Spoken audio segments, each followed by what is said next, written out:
दिसंबर 2024 तक पूरे देश को जल जीवन मिशन के तहत जोड़ा जाएगा।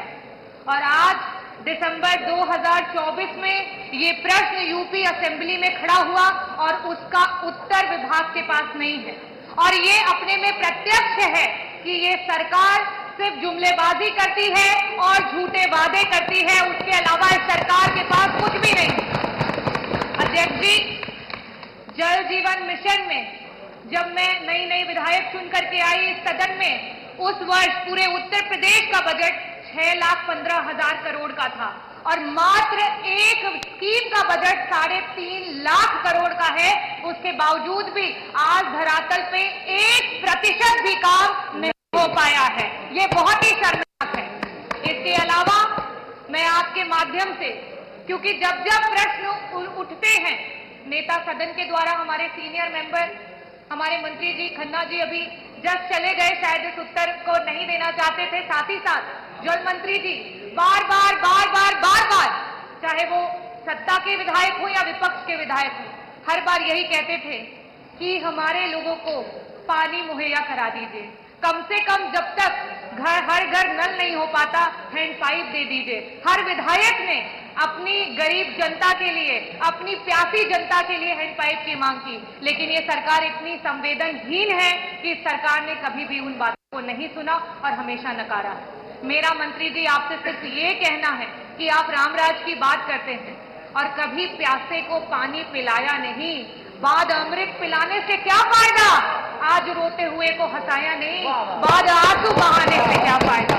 मैं आपसे ये पूछना चाहती हूँ कि जब तक, क्योंकि आज 5 साल हो चुके हैं, 3.5 लाख करोड़ का बजट आपके सिर्फ एक स्कीम पे आ चुका है, उसके बावजूद भी 1% जनता को पानी नहीं पहुंच चुका है। ऐसी स्थिति में सिर्फ आपसे एक ही सवाल करूंगी, और सिर्फ पक्ष की तरफ से नहीं, सिर्फ विपक्ष की तरफ से नहीं, पूरे जितने जनप्रति यहाँ पे बैठे हैं उन सबकी तरफ से ये पूछना चाहूंगी कि आपकी स्कीम पे हमें भरोसा नहीं है कि आप पिछले 2 वर्षों में 50% लोगों को भी पानी पहुंचा पाएंगे। ऐसी स्थिति में क्या सरकार हैंडपंप हमारी जनता को मुहैया कराएगी? और साथ ही साथ आपकी जितना बड़ा बजट उतना बड़ा भ्रष्टाचार। और मंत्री जी, बहुत खेद के साथ कहना चाहती हूँ कि आज ये स्थिति हो गई है कि कहीं ना कहीं अधिकारी मंत्री की नहीं सुन रहे हैं और कॉन्ट्रैक्टर अधिकारी की नहीं सुन रहा है। ऐसी स्थिति में क्या आपका मंत्रालय कोई कमेटी गठित करेगा जिसमें सत्ता पक्ष और विपक्ष के विधायकों को साथ में इंक्लूड करके और ये जो भ्रष्टाचार हो रहा है उस पर रोक लगाने का काम करेगा? और आप बहुत ही सीनियर मेंबर है, बहुत ही जानकार मिनिस्टर हैं, मैं उम्मीद करती हूँ कि आप हमारी जनता को हैंडपंप भी देंगे और साथ ही साथ इसका बहुत ही विस्तृत रूप में आंसर देंगे। बहुत बहुत धन्यवाद। रागिनी जी, उत्तर प्रदेश में एक जेई, एक एई, एक एक्शन, रागिनी जी, उत्तर प्रदेश में एक जेई, एक एई, एक एक्शन चीफ, एमडी, हजारों ठेकेदार, किसी का हैसियत नहीं है कि वह मंत्री या सीधे संपर्क में आओ और 2 रुपया दिया हो कभी, किसी की हैसियत नहीं। ये योगी सरकार है और अधिकारी भी काम करेंगे, वह भी काम करेंगे। नीचे प्रदेश के ग्रामीण क्षेत्रों में कुल ग्राम 9781 है, जिनमें 95,858 ग्राम आबाद है। आबाद ग्रामों में 10,312 ग्राम उत्तर प्रदेश जल निगम ग्रामीण द्वारा और 85,546 में से 36,289 योजनाएं ग्रामों में विभिन्न फर्मों के माध्यम से कराए जा रहे हैं। 40,702 ग्रामों में नियमित पेयजल की आपूर्ति की जा रही है। 22,200 ग्रामों को प्रधान द्वारा हर घर जल से प्रमाणित किया गया है, प्रधानों के द्वारा, वहां के अधिकारी यहां पर प्रमाणित किया गया है। यह स्थिति राज्य की है और बुंदेलखंड से यहां तक पहले ट्रेनों से पानी आता था, ट्रेनों से पहले पानी मंगाया जाता था। आज आप जाएंगे गांव में तो इस योजना में नीचे तक या ऊपर तक किसी प्रकार का समझौता नहीं होगा। ऐसा लगता है किसी गांव में, आपको लगता है कि पाइपलाइन खुदाई में कोई गड़बड़ी किसी गांव में, और जो मानक है, मानक के अनुसार किसी ग्राम में नहीं हो रहा है, यदि आपको लीक कर दे देंगी तो मैं इसका जांच भी करवा दूंगा, शिकायत भी करवा दूंगा।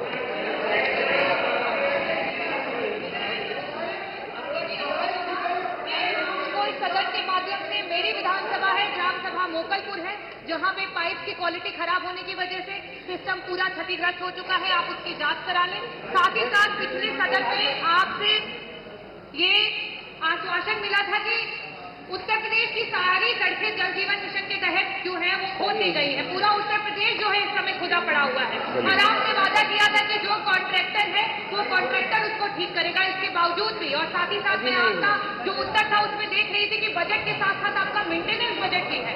मेंटेनेंस बजट होने के बावजूद भी और पिछले सत्र से इस सत्र में मुझे कहीं नहीं दिखा और मुझे लगता है यहाँ बैठे हमारे सारे लोग इससे सहमत होंगे कि कहीं किसी रोड को, किसी सड़क को, चाहे वो विकास निधि से बनी हुई सड़क हो, पीडब्ल्यूडी से बनी हुई और जिला पंचायत और कोई भी सड़कों को ठीक नहीं किया गया है। मंत्री जी ये उत्तर दे दें कि कम से कम उस सड़कों की दुर्घटना में जाने गई हैं उन परिवारों को क्या आपका विभाग मुआवजा देगा? आज शुद्ध पेयजल नहीं दे पा रहे, हमारे बच्चों की जाने जा रही हैं। क्या जिस परिवार ने अपने बच्चे खो दिए हैं उनको आपका विभाग मुआवजा देगा? आप कृपया इसका उत्तर दे दें। हो गया, मंत्री जी कुछ बोलना चाहते? इतना आज तक इतना डिटेल में उन्होंने उत्तर किसी को भी नहीं दिया। रोड रेस्टोरेशन हेतु अगस्त 2000 अक्टूबर में 2024 तक विशेष अभियान चलाकर सड़क मरम्मत कराएगी। मरम्मत के उपरांत पुनः सेटलैंड और धसाव। अरे हो गया, सुनिए 2024 अरे सुनिए, जनवरी 2025 के मध्य फिर चलाया जाएगा। बरसात के कारण गड़बड़, फिर इसको 3 बार हम चलाएंगे और गारंटी है जो कंपनी काम कर रही है उसका पेमेंट पूरा नहीं हुआ। जो कंपनी काम कर रही है उसी के कंपनी के द्वारा रोड कंप्लीट करवाया जाएगा, पेमेंट उसी को करना है। बहुत बहुत धन्यवाद। धन्यवाद। और आप जो बोली है, एक मिनट, आप डॉक्टर साहब सुनिए डॉक्टर साहब जो आप बोली हैं एक बार अध्यक्ष जी को दे देना, मैं वो गांव वाला जांच करवा दूंगा। जो आपने बोला आप दे दीजिएगा, उसकी जांच करा देंगे। अगला प्रश्न स्वामी माननीय अध्यक्ष जी, मैं माननीय मंत्री जी से जानना चाहता हूं, हमें ना इस